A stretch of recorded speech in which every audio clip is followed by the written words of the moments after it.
Welcome to the Geek Static. This is a book review of Star Wars: Thrawn Ascendancy Greater Good. Thrawn Ascendancy Greater Good was written by New York Times Bestselling Author Timothy Zahn. Now, this book was published by Del Rey. Thank you for sending out this advanced material for me to review. Now, Greater Good is the second installment in the Thrawn Ascendancy trilogy. Now, let's go ahead and dive into a brief, spoiler-free summary. Thrawn is out on a mission to find out whether or not the Vagari pirates have returned to the Chiss Ascendancy space to cause havoc, or if they have possibly joined an alliance with the Patatis.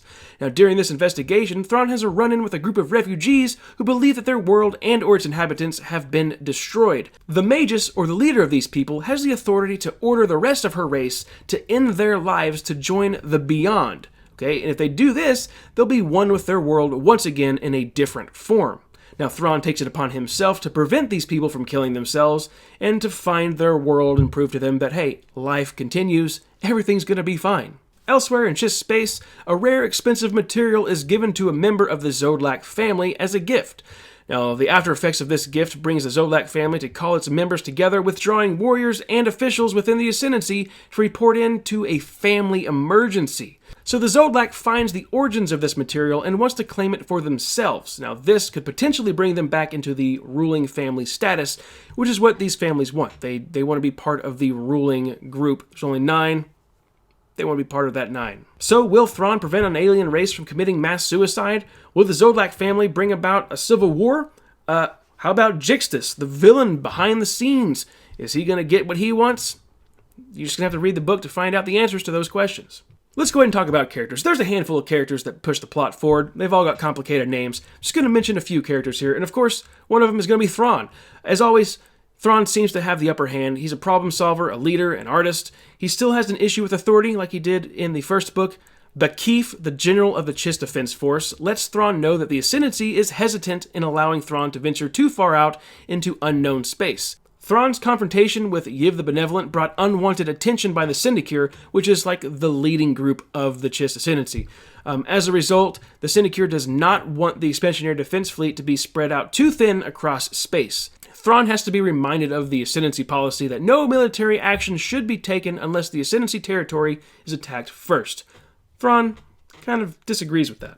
Up next is Lakinda, commander of the Chiss warship Grey Shrike. Now, she has a very interesting conflict that arises with her morals and the Zodlak family.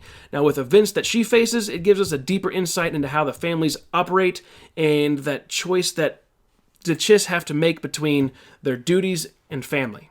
And lastly, let's talk about Jixtus. Now, he was mentioned briefly in the first book, Chaos Rising.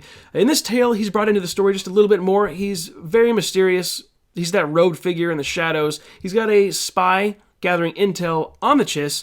He's very interested in how the Chiss navigate through space. He believes that the Chiss have a navigational device from the people in lesser space. He believes the Chiss took this device long ago when the Chiss participated in a war in lesser space, and now Jixtus wants this device. He's very, very interested in the way that they navigate. Before we get into my overall thoughts, there is a quote that I really enjoyed and thought I would share with you here. A Chiss receives a gift. He doesn't really want it, but he says this: if one wants the joy of giving, one must in turn accept humbleness of receiving, as to allow others their own joy. So, let's get into my overall thoughts. I was pleased with Book 1, Chaos Rising. Was I pleased with Part 2, Greater Good? Yes.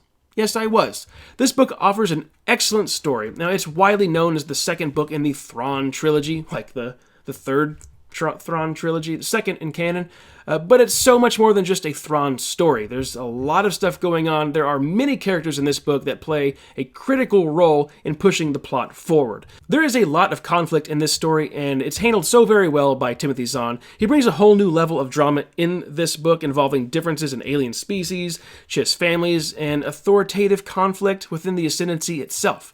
Thrawn is usually predictable in that he's perfect. He's always like 10 steps ahead of everybody else. He knows how to resolve everything almost always. While that's mostly true, the other characters ground the story, making the novel very interesting and quite unpredictable. I'm really looking forward to see what Timothy Zahn does to conclude the Thrawn Ascendancy trilogy. There are a few things that I want to say about the audiobook production. First, the positive. Mark Thompson does an excellent job with the narration of the story. He's highly entertaining, puts a lot of effort into each character in this book. So for the negative, I feel that the music in some places was misplaced or a little bit too loud. The narration was a little bit too slow as well for my taste, making it a little bit difficult to keep up with what's happening and retain it. It's just so slow and drug it out. Got a little bit boring, but if you hit that like speed up button, works like a charm. So with the story overall, I thought it was great. Can't wait to see, like I said, what Timothy Zahn does to wrap up this story in the final book, Lesser Evil. So for the rating, I will give this story a B+. That'll do it for this review. Check me out at thegeeksaddict.com and across all social media at thegeeksaddict. Have a good one.